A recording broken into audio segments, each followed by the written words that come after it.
Thank you very much, Abdullah, for that very stimulating treatment, which I really think shows the evolution of Salafi thought with respect to a very particular problem, historical and legal problem. We're going to now perhaps move earlier in time to a presentation by Shahnaz Begum, who is a PhD student at the University of Exeter, where she's writing her thesis on Islamic legal hermeneutics, and today she's going to present on hierarchies of legal authority, the role of companions in Shaybānī's legal methodology. And just a note for those who weren't here yesterday, we're going to take questions for both participants, speakers at the end after Shahnaz Begum's talk. Please, Shahnaz Begum.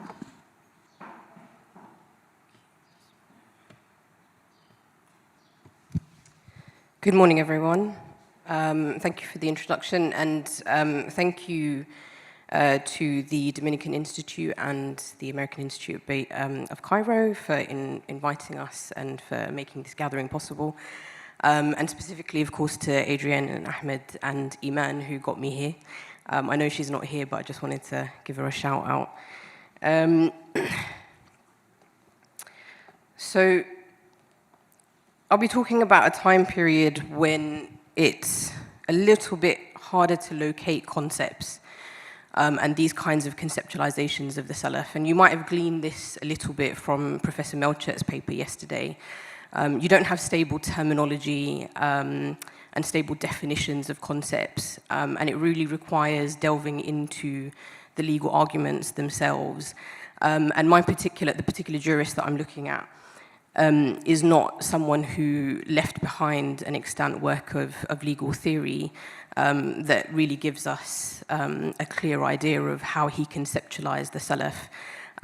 But I think the methodology that I've employed is really trying to go deeper into the legal arguments and reconstruct some of the potential patterns in those arguments, because these kinds of figures come up time and time again. And though they might not be termed the Salaf, like the Sahaba are often referred to quite explicitly, and of course we have names of important figures from each generation preceding himself. So in that sense, I think there's a lot to unpack. Excuse me, sorry. So just for those who might not be aware of Shaybānῑ, this is a little bit about him. He was essentially an Iraqi scholar, really built the foundations of Iraqi law and of the Hanafi school, left behind a number of works, and of course, there's all these questions about attribution and authenticity, and we can talk about that. And the particular work that I'm looking at is the Kitab al-Hujja ala Ahl al-Madina. It's a polemical work that has garnered some attention in terms of understanding legal theory in this early period. And so I'm kind of drawing on some of that previous research and hoping to highlight a broader methodology for Shaybānῑ. And so this is today's presentation, today's paper really is just one part of that research and looking at how he used earlier generations and conceptualized their position within his methodology. Now, early generations of Muslims have been depicted as forming the epicenter of the evolution of Islamic law in the formative period. Some have argued that their legal thought is seen as an amalgamation of custom and rudimentary reasoning. Some have argued that their legal thought, seen as an amalgamation of custom and rudimentary reasoning, was the starting point of Islamic law. The later comprehensive Islamic legal system still afforded these early generations pride of place, but relegated them somewhat to a secondary status. I'm not going to dwell too much on such depictions today, but my study of the formative period aims to shed light on what can either be deemed a transitional point or an altogether different articulation of the role of the Salaf in lawmaking. For today, I'll be focusing specifically on the role of companions in Shaybānī's thought, as I think it's an especially interesting entry point into his treatment of the Salaf. Companion traditions are ubiquitous in Al-Hujjah. They're cited in almost every single discussion of a mas'ala. Furthermore, when the Quran and prophetic traditions do not speak to a legal case, companion traditions can and often do stand on their own. For example, determining for whom one is obligated to provide financial support seems to be held up primarily by rulings from Umar ibn al-Khattab. And this is also the case in one of his other works, Al-Asl, that the one who indicates towards an animal for it to be hunted while in a sanctified state is obligated to give compensation is due to a statement from Ibn Abbas. And Shaybānī states that no one from the people of knowledge must doubt it, i.e. the ruling from Ibn Abbas. In another case regarding the ruling on reciting whilst following an imam, Shaybānī states, according to you are these, i.e. Al-Qasim ibn Muhammad and Urwa ibn Zubayr and Rafi' ibn Jubayr ibn Mut'im and ibn Shihab more reliable, or Abdullah ibn Umar and Jabir ibn Abdullah. It is through these trade-offs and the manner in which they are handled when companion traditions and those of later authorities are juxtaposed that the hierarchical relationship can be detected. Shaybānī doesn't hesitate to discard the opinions and understandings of later authorities in the face of companion traditions. He also portrays his predecessors doing the same thing, i.e. abandoning their own reasoning in the face of companion traditions. For example, Mujahid, the famous successor, changes his fatwa regarding the number of circumambulations for the one performing a Hajj Qiran once he becomes aware of a report from Ali, thereby alluding to an existing culture of legal hierarchy and expertise to which Shaybānī remains committed. The characteristics of this hierarchical approach also play out among the companions themselves, taking the precedent even further back and adding an element to Shaybānī's treatment of companions that challenges later dogmatism around this generation's role as a whole. On the flip side, their inferiority to prophetic traditions is also indicated. It is only prophetic traditions that are reduced in extending obligations, for example, such as in a discussion pertaining to the verses which require one to prostrate upon its recitation. Shaybānī does not allow a companion report, even one from Umar, to extend the obligation to an additional verse, or the inadmissibility of the report of Busra ibn Safwan to extend the obligation of wudu to instances where one touches one's private parts. He also rejects Muawiyah's legal edicts due to their clearly post-prophetic provenance, claiming inna awwal man afrad al-iqama Muawiyah fima balaghana. And this is in relation to the repetition of the iqama, of the words of the adhan in the iqama. We also see this where a companion tradition attempts to extend a firmly established practice from the Prophet's time, when Ali is recorded as having performed a special type of supplication called the qunut outside of the witr salah. And over there, Shaybānī makes it clear that this is something that the Kufans received from Ali and the Syrians from Muawiyah, but it was not performed before them in the manner they performed it, indicating that it is not therefore binding. Nevertheless, companion traditions are used by Shaybānī to restrict, define, and extend actions that are permitted and prohibited by the Quran, even if it cannot extend obligations. The same control is exerted over prophetic traditions. Ibn Mas'ud's clarification of expiation via fasting, having to be consecutive, is a famous example of such definition of an obligation as established in Quran chapter 2, verse 294. Other examples include an instance where, in determining the exact wording of the tashahhud in the prayer, Shaybānī uses the words of Ibn Mas'ud, citing his reliability and his fastidious attention to detail as a basis for his choice, whilst defining an action already established by prophetic practice. In determining the correct form of the prayer of fear, Salatul Khawf, Shaybānī asks how the Ahl al-Madinah position can remain tenable when there is no disagreement in what has come down from the Prophet himself, that the Imam is someone who should be followed. He then proceeds to use companion reports to extend that prophetic principle, but the original basis is that principle. Within this argument, he then asks how Ahl al-Madinah can leave the position of Umar and Ibn Abbas on this, noting once again their legal epistemic status, but ultimately these reports are being used to restrict and define the original action. When in conflict, their traditions were also preponderated upon using the same processes Shaybānī uses for prophetic traditions. For example, on one occasion, Shaybānī rejects the opinion of Umar regarding the period of time required to establish lineage, as it is not widely known. And given that it pertains to an issue that affects society in general, people of knowledge would have known it. We also see similar practices in his Al-Muwatta. This relates to a type of tradition criticism, which I argue is practiced in relation to prophetic traditions too. It has been referred to earlier in classical literature as falling under the purview of umum al-balwa and is activated in topics that pertain to actions that would be performed by the vast majority of Muslims and therefore would affect them such that more people would have to have been aware of any amendments to them. And so these kinds of processes are applied to companion traditions too in the process of tarjih. Companion reports in Al-Hujjah, however, go beyond individual instances of the law and tell us about valid legal methodology in the way that Shaybānī narrates them and subsequently uses them in his legal arguments. In the only explicit statement of legal epistemology in Al-Hujjah, we find it through a notable jurist companion, Umar ibn al-Khattab, in which Shaybānī does not mention the role of companions and later jurists, but the manner in which this report is used is a prime example of the wider way in which Shaybānī uses companion traditions, i.e. in understanding how to approach lawmaking and not only as repositories of law. So in this quote, he says, understanding, when there is shaking in your chest from what is not in the book and the sunnah, then understand the similarities and the differences and perform qiyas with the issues based on that. Their legal judgments are important because they are the outcomes of a valid legal process derived from their accompaniment with the Prophet. This companionship did not just produce reports for the sake of reports, but a tradition of legal reasoning.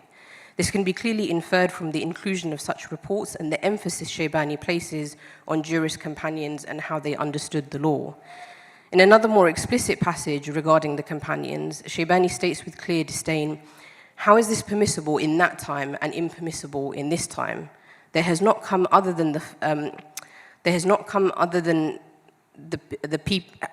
people more discerning than the first people who gave dispensation in that, and law is only their law as they were the most knowledgeable of the command of the Messenger of God and closer to him in effort than us. So if they thought that was ugly, they would not have done it. An indication of the role of companions is entailed by the first statement, and a basis for their authority in the second. The centrality of the Prophet in both points to a hierarchy between the two where one serves to make the other known and better understood, acting as a conduit to the knowledge and practice of the Prophet. Yet Shaybānī tells us that law is only their law and that what they deem to be permissible cannot be changed in legal status thereafter. One could infer from this that Shaybānī was outlining the concept of the ijma' of companions as well as their foundational role in lawmaking, and we'll come back to this shortly in a bit more detail. On many occasions when demanding evidence from the Medinans, Shaybānī asks, have you heard in regards to this a tradition from the Prophet or from one of his companions? These statements never come in reverse order and also on numerous occasions begin by asking for something from the book. The consistency of order in such statements is a potential indicator of a descending authority in Shaybānī's epistemological framework, and previous research has also attested to that, but I wouldn't use this as a sole marker for understanding his epistemology. I think that the legal arguments also bear this out and corroborate this kind of idea. In classical legal theory, as a group, companions take precedence over all subsequent generations due to their piety and trustworthiness. This has been well noted in prior research in the field as a feature of Islamic law, and some have also attempted to draw this out in the context of proto-Hanafis too. But it seems clear to me from the examples that we've just gone through that this is not a factor in Shaybānī's usage of the Salaf. We saw the superiority of their legal expertise being expressed in Al-Hujjah when he refers to them being the most discerning, afqah, due to them being the first people, indicating that it is their proximity to the Prophet and to the revelation of the Quran that affords them such expertise and status. We also see this somewhat when Shaybānī cites Umar saying, I have guided you to the sunnah of your Prophet. The authority conferred upon them, by Shaybānī at least, stems fundamentally from this legal knowledge of the sources and their interpretation. Unlike in hadith criticism, where their piety alone was sufficient to deem them reliable in transmission, this alone did not qualify them for acceptance in the law or the normative value that some have claimed on behalf of the proto-Hanafis. This comes out more so in his treatment of companions at an individual level. In the legal domain, there is only one prophet, but there are many companions, and they were not all created equal. Shaybānῑ unabashedly compared companions with one another. This perseveres to some degree in later Hanafi legal theory, where we see Abu Bakr Muhammad ibn Ahmad as-Sarakhsi clearly state that there are companions that have knowledge of fiqh and there are those who do not, but he does so without commenting on how that might affect his earlier dogmatic approach to their status within the law. In Shaybānī's arguments, he highlights this disparity and the fact that the former are undoubtedly superior in the context of the law than the latter, and he uses this to preponderate between two companion traditions without reservation. This is evident from his profuse language of comparison regarding the knowledge and, to an extent, even the reliability of memory of the companions, which adds a dimension to companion traditions that certainly does not exist in his treatment of prophetic traditions. This could also be read as an allusion to the theological status of the Prophet, as well as a lack of dogmatism surrounding the status of companions, as found in later legal theory. For example, on a number of occasions, Ali is singled out as being more knowledgeable and more reliable than Abu Hurairah. He is athbat, a'lam, and awthaq compared to Abu Hurairah. Similarly, Ibn Mas'ud is more deserving of being followed than Abu Hurairah, where he says, I do not know Ahl al-Madinah to narrate it from anyone else, and the statement of Ibn Mas'ud is more deserving to adopt than the statement of Abu Hurairah. Ibn Abbas is often singled out too for his legal acumen. Do you have regarding this any man like Ibn Abbas in terms of his virtue and his legal acumen, that he has made a dispensation in that? And Umar ibn al-Khattab is also described as being more knowledgeable in the occurrences surrounding the Prophet. Hadith Umar ibn al-Khattab, al-ma'ruf al-mashhur, wa huwa kana a'lam bi hadith Rasulillah. Sometimes this is simply due to context. For example, when he states that Ali and Ibn Mas'ud are more knowledgeable of the Prophet's sunnah than Ibn Umar, regarding the raising of the hands before bowing and prostrating in prayer, because historically those in the first and second rows of the congregational prayer behind the Prophet were those who fought in the Battle of Badr, i.e. people like Ali and Ibn Mas'ud, as opposed to younger companions such as Ibn Umar. Interesting, however, even in that example, he also adds that they were more cognizant of what the Prophet came with and what he left. Inna Ali wa Ibn Mas'ud a'lam bi salat Rasulillah li'anna kanu aqrab ilayhi wa innahuma a'raf bima ya'ti min dhalik, implying a deeper knowledge than just context. Companion reports are pitted against one another ubiquitously in Al-Hujjah and on occasion in other works attributed to Shaybānīn, in a weighing up of the companions themselves as repositories and interpreters of the law. Their authority is contingent on how well they understand and transmit the prophetic sunnah and commands. Regarding the famous report of Fatima bin Qais regarding provision and shelter during the waiting period of a divorce, Shaybānī puts this disparity between companions in the mouth of a companion when he states that Umar did not accept this report, saying that we cannot allow it in our deen, the statement of a woman. Her statement is impermissible alongside companions of the Prophet who oppose her. This is part of a wide epistemic point regarding hadith criticism, where he favors majority reports, but it also shows how companions themselves recognize this disparity amongst themselves. The nature of their opinions also differs compared to prophetic traditions. Prophetic traditions are abrogated, Quranic verses are abrogated, while companions retract their opinions and clearly change their minds based on an evidence they were unaware of or an understanding that had developed. The knowledge and expertise of the companions therefore develops and changes in the same way that all of ours do. It may be argued that this is just regional loyalty at play, but we know from prior readings, both by Joseph Schacht and more recently by Christopher Melchert, that Shaybānī does not restrict himself to regional authorities in Al-Hujjah, and I would argue in some of his other works too, and is much more inclusive in this sense than his contemporaries.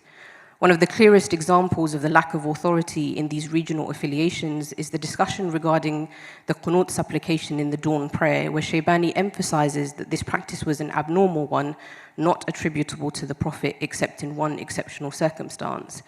He supports this with the fact that Abu Bakr and Umar also never practiced this, and clarifies through a report from Ibrahim al-Nakha'i that Ali and Muawiyah only performed it during the dawn prayer in the time of their conflict with one another, and that the people of Kufa took the practice from Ali and the people of Sham from Muawiyah, indicating towards regional affiliations. Their respective communities thus remember the practice in their different ways, but again, the implication is that such regional practices are not binding and cannot be generalized without a higher proof. Their practice alone is not sufficient to create law ex nihilo in an area in which the primary sources are not silent. Instead, I propose that as a practical matter, Shaybānī had to rely on proximity to him and his teachers to evaluate the legal expertise of figures discussed in his time. This is noticeable in a discussion regarding instances in which one should perform the prostration of forgetfulness. In the course of his argument, Shaybānī states that Al-Mughīra ibn Shu'bah is more aware and more knowledgeable and more famous in his companionship with the Prophet than Abdullah ibn Buhayna. He then adds that Al-Mughīra ibn Shu'bah prayed with the people of Kufa, indicating therefore that his actions and his teachings of the Prophet's practice would have been more accessible to Shaybānī as a Kufan scholar himself. But this regional knowledge is not sacrosanct and does not appear to be the primary basis of Shaybānī's law. And we can see this in another discussion regarding the prayer for rain, where Shaybānī cites Abu Hanifa's position that the prayer for rain is merely supplication with no prayer, citing Umar as evidence, and Ibrahim al-Nakha'i is also said to have reported this as the practice of Al-Mughīra ibn Shu'bah, for which he was present and a witness, while Al-Mughīra was governor of Kufa. But Shaybānī concludes by adopting the position of Ahl al-Madinah because it is supported by many athar, some of which are attributed to the Prophet himself. The same argument and divergence with Abu Hanifa can be found in Al-Asl, further corroborating this difference. Despite the regional affiliations, he sides with Ahl al-Madinah due to reports he becomes aware of that appear stronger to him in their link with the Prophet. Where his knowledge widens, such as this instance and in his general interaction with the scholars of Medina, he considers them in his understanding of the law and utilizes them as authorities. Regional affiliation is but one way in Shaybānī's toolbox to ascertain the most legally sound position. At bottom, I suggest that even regional affiliation points to a greater concern with legal expertise and not merely local practice, thereby indicating the conscious building of a legal system that could speak to the needs of more than just one's local community. Now, the collective understanding of companions can, however, have a higher epistemic weight, even over prophetic traditions that are not well known. And this goes back to certain epistemic principles that appear again and again in Shaybānī's arguments that give a certain primacy to majority reports. In Al-Hujjah, references to agreement are not expressed through consistent terminology. The words like ijtama'a and its derivatives and waqafa and wafaqa and its derivatives are used primarily. Additionally, Shaybānī uses declarative statements to denote positive assertions of agreement. For example, this is something that no one from the people of fiqh doubts. But the most frequent connotation of agreements comes through negative statements, and these include statements such as, and this is that in which there is no disagreement regarding it according to the people of knowledge, or this is an opinion which has not been transmitted from any of the jurists. These appear to point to a negative ijma', an absence of disagreement rather than a positive assertion of consensus. Arguably, one finds the basis of ijma' sukuti, or consensus from silence or by omission, which becomes a well-known characteristic of Hanafi conceptualizations of ijma'. In the absence of explicit answers from the primary sources, these can induce the full force of the law, particularly when they're attributed to companions. Furthermore, allusions to past silence can imply the binding consensus that Hanafi theorists later referred to. So how can Ibn Abbas have forgotten these conditions but not Ahl al-Madinah? And there are people more knowledgeable than you from before you that would have known this, Shaybānī says. Such statements could imply that later generations are prevented from diverging from existing opinion, but these can also be interpreted as references to information that pertains to significant or widespread issues and therefore would be known by legal authorities such as Ibn Abbas. The phrasing denoting agreement in Al-Hujjah alludes to a conceptualization of agreement that is not necessarily binding at this point, but is persuasive and could more naturally align with the idea of how people normally do things, which is also an argument that comes up in early classical Hanafi works of legal theory. And so it serves to add authority to a given opinion, but fails to be all-encompassing and definitive as per later claims, indicating that it may not have been conceived in Shaybānī's mind as a definitive source in the way that even peers such as Shafi'i have criticized, but as something that adds credence to the opinion because it represents an interpretation held either by significant people or a large number of people. Its conceptualization therefore reads as a legal tool rather than a legal source. It appears to support a position stemming from a primary source rather than creating one ex nihilo. It appears alongside sources that can function on their own and do function on their own, such as Quranic verses, well-known prophetic traditions, and so on. And so is used to kind of strengthen those things. For example, in statements from Shaybānī, such as many traditions have come down regarding this, and then he later adds, and this is a matter that is agreed upon according to the jurists. The agreement of notable companions, such as the 4 rightly guided caliphs, are also referred to as a type of agreement on a few occasions, though their disagreement does not necessarily negate his reference to a strong general agreement, as in a case regarding the marriage of minors, where he conceded that the Imams of guidance, A'immatul Huda, which is a term that can be understood to refer to the 4 rightly guided caliphs, have stated that an adult woman can be considered an orphan, yet he speaks of the agreement to the contrary being almost unanimous, and this later position is what Shaybānī opts for, pace the 4 caliphs. Often, however, agreement is that of the jurists. Companions can be subsumed under this, but whether the agreement of specific groups of companions alone is enough to be binding does not bear out in the same way in Al-Hujjah as asserted by later Hanafi legal theorists, such as Al-Jassas and As-Sarakhsi. Jassas does mention an earlier Hanafi thinker, Abu al-Hasan al-Qarhi, and his conceptualization of ijma', which might better fit what we see in Shaybānī's arguments. And that is basically understanding agreement on a gradient. So like text, there are different types of ijma', and some are more certain than others. But Jassas makes a point to say that he doesn't agree with this position and does not find this to be the position of Shaybānī.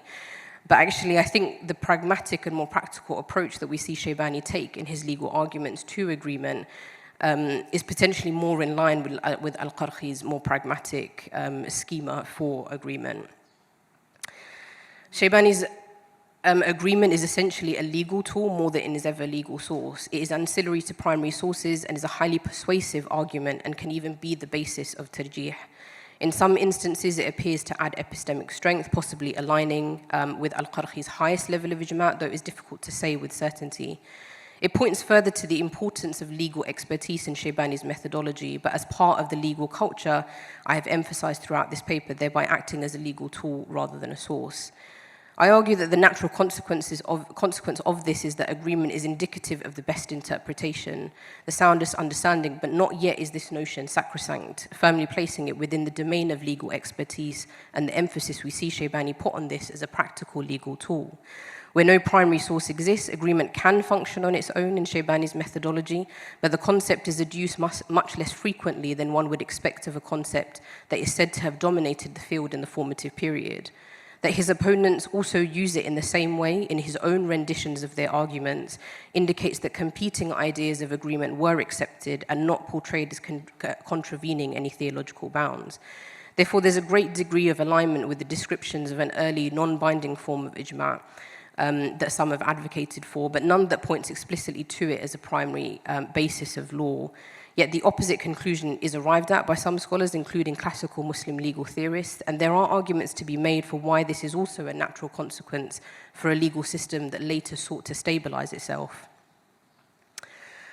Just in the interest of time, I won't go through this one in much detail, but the sort of primary difference between later Hanafi conceptualizations of companions as compared to what I've outlined in regards to Shaybānī is really the theological framing of those later conceptualizations. There's much more at stake by the classical period in propping up the idea of ijma', and particularly the ijma' of the companions and their opinions as a whole, and really sort of creating this incontrovertible category, proof category through the companions becomes ever more urgent in that period, and that kind of urgency is not something we necessarily see in Shaybānī's legal arguments. But otherwise, there is a great degree of continuity, and I think there are instances where we see some of these early jurists, early legal theorists trying to kind of reconcile what they're seeing in the legal arguments to some of the theoretical needs of their time. But we can go into that in the Q&A if people are interested. So their opinions, the opinions of the companions, just to conclude, can be perceived to carry a binding authority that outweighs later authorities, as they are the common conduit to understanding revelatory material. Yet there is an epistemically hierarchical relationship between prophetic and companion traditions. Moreover, we've seen that their legal acumen is central to this importance, and that their proximity to the Prophet is foundational but secondary to their utility in the law. Shaybānī was certainly not interested in companion reports purely for the sake of their being companion reports. He sought to justify their importance in legal arguments throughout Al-Hujjah. His use of reports of a wider geographic spread also supports this point further, that he was interested in what was legally useful and not simply upholding local practice at all costs. Companions possessed an explanatory power and an elucidating role in the law that was indispensable. The ubiquitousness of their reports in Al-Hujjah and across Shaybānī's works makes them a hugely important basis for the law in practical terms, but one that appears to be firmly rooted in the authority of the Prophet. They not only transmitted the Prophet's words and actions, but also transmitted a way of approaching the Quran and prophetic practice that was rooted in their proximity with the Prophet and revelation, in order to derive law that then stood as a foundation for later legal methodology, including Shaybānī's. They inherited a legal process alongside existing practices and laws through their companionship with the Prophet, becoming the first in a chain of legal expertise and not just reports, creating the basis of an ongoing legal culture that inhered through Islamic legal history. Thank you so much.